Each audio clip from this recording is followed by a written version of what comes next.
We have breaking news. Ian Rappaport and his NFL Network insider Tom Pelissero are reporting that Nathaniel Hackett has been fired.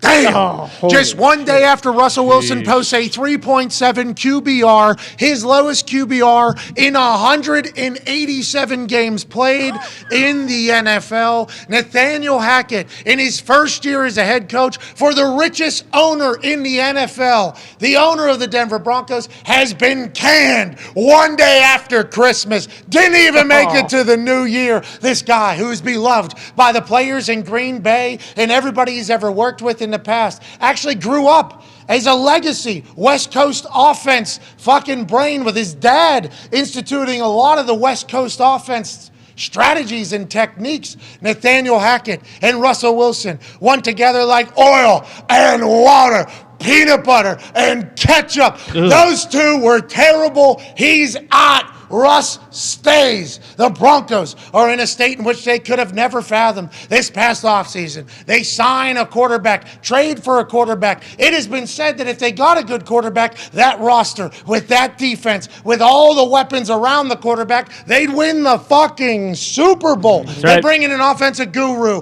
They bring in a QB. They're worse than they've ever been before. The defense is phenomenal, and now they're without a head coach. The Denver Broncos 2022 story is that of a clusterfuck organization that's in the middle of a massive turnover, and big money's going to be spent on the other side to rebuild it back up. But does it matter if the quarterback stinks at football all of a sudden, which appears to be the case? Ian, did I miss anything in that entire breakdown there?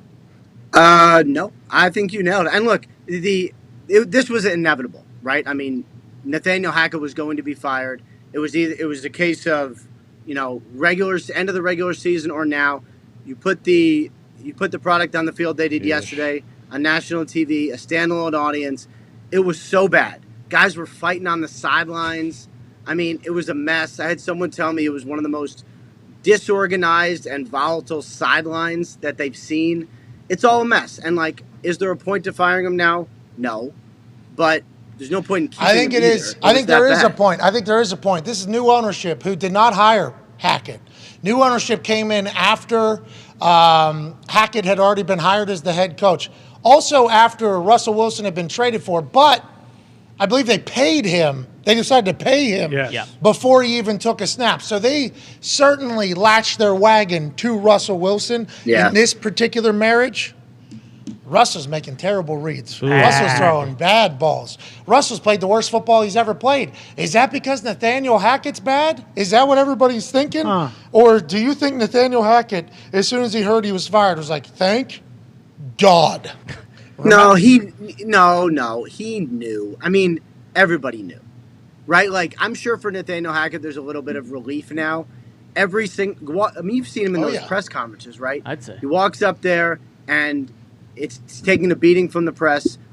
It's my fault. It starts with me. And at some point you're like, yeah, it does start with you. Yeah, Frank Reich was saying those same things. He was like, we got out-coached, we got outplayed, we got out every single loss, and everybody else watching was like, yeah, we agree. Why aren't we? We love you as a person. How come that's the case? Let's change it. Nathaniel Hackett going back to Green Bay. Nathaniel Hackett now adds to the purse. I mean, that would probably help. Honestly, I think so too. And could he be back in the Packers building by Wednesday if he wanted to be here? He could. If I were him, though, I'd take a day off or two. He's been through it this year. There's no way this is fun. His dream game job on Sunday. Does he still get paid? Yes. If he he gets. They now made it official. Hold on, Broncos statement official. You guys can read that, right? Yeah, let's turn it up. Let's bring it up here. Broncos have made an official statement on the firing of Nathaniel Hackett. Damn. Yeah, he still gets paid. That's a coach's contract. Rule. He gets added into the $800 million. He gets at least 3 years, is my understanding. So if he's a consultant somewhere else, that money just cuts into it, and then the Denver Broncos have to make up the difference, right? Yes. Statement from owner and CEO Greg Penner, who I've never heard, and that's not the last name we thought. bought the team. No. On behalf of our ownership and organization, I want to thank Nathaniel Hackett for his dedication as head coach of the Denver Broncos. We sincerely appreciate Nathaniel's efforts and wish him and his family all the best in the future. Following extensive conversations with George and our ownership group, we determined a new direction would ultimately be in the best interest of the Broncos. This change was made now out of respect for everyone involved and allows us to immediately begin the search for a new head coach. We recognize and appreciate this organization's championship history, and we understand we have not met that standard. Our fans deserve much better, and I can't say enough about their loyalty during such a challenging stretch for our team. Moving forward, we will carefully evaluate every aspect of our football operations and make whatever changes are necessary to restore this franchise's winning tradition. I will lead our head coaching search with support from our ownership group and George, whom I have confidence in as our general manager. And that's significant. Yeah, because that last sentence there, the change was made to involve, we understand, whatever. Moving forward, we will carefully evaluate every aspect of our football operations and make whatever changes are necessary. I immediately thought of all the people in the building. They were like, oh, no, we're fucking next. Right. Instead, George Payton, I believe, or Patton, Payton, yep. George Payton will remain. We remain focused on playing competitive football to finish the season on a positive note. We're not tanking, but we are certainly letting everybody know we're looking to go a different direction. So if George Payton's sticking around, does that mean Sean Payton's not going to come? Or Sean Payton's already allegedly piecing together a coaching staff? Would he be able to become the Denver Broncos head coach? And the Denver Broncos, since go ahead. I don't think so. So, first of all, Sean Payton's talking about bringing Vic Fangio. Vic Fangio's not going back to Denver as defense coordinator after being there. And I got to run after this to do some TV. But, you got it. Vic Fangio's not come back there as defensive coordinator, right? Okay. So, because he was head coach there. So, I don't think that means, unless Payton's going to go with a different DC, which is possible, I don't think that Payton's going there. Could Sean Payton go there? He could, but I Okay. think he's going to want to bring his own personnel guy, or at least have significant personnel say. Would they have to trade for him with the Saints? They'd have to trade his rights? They would have to trade for him. Remember, because of the Russell Wilson trade, thank you very much, Russell, they don't have hardly any draft picks. All right. Good luck on TV. We appreciate you, Ian. Thank you, buddy. For being on NFL Network. That's a big deal. Huge. I mean, Rex Ryan.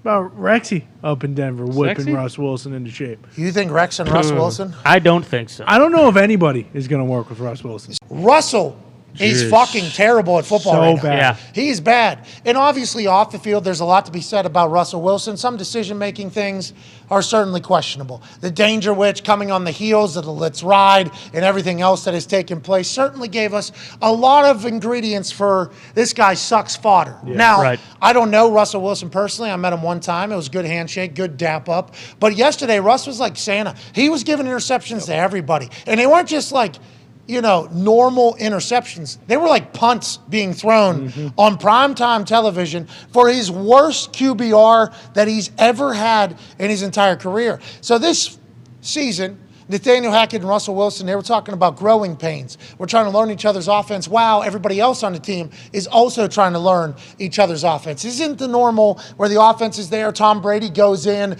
and learns the BA offense and then they kind of meld it together while the rest of the team knows the BA offense so they can kind of meld it together. This isn't Stafford going to McVay where McVay's offense was in there. Stafford had to learn, then they could kind of meld together. But not only did McVay know the offense, the rest of the offense knew the offense as well.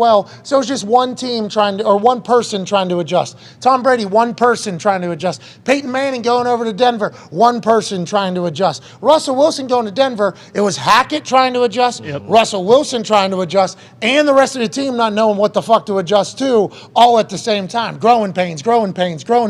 We'll get there. Then on Christmas, worst game of all time for maybe any football team. Remember, the Broncos played the Colts a few weeks back, 12-9 on Thursday Night Football. Gross. People are calling that maybe the worst football game of all time. Yep.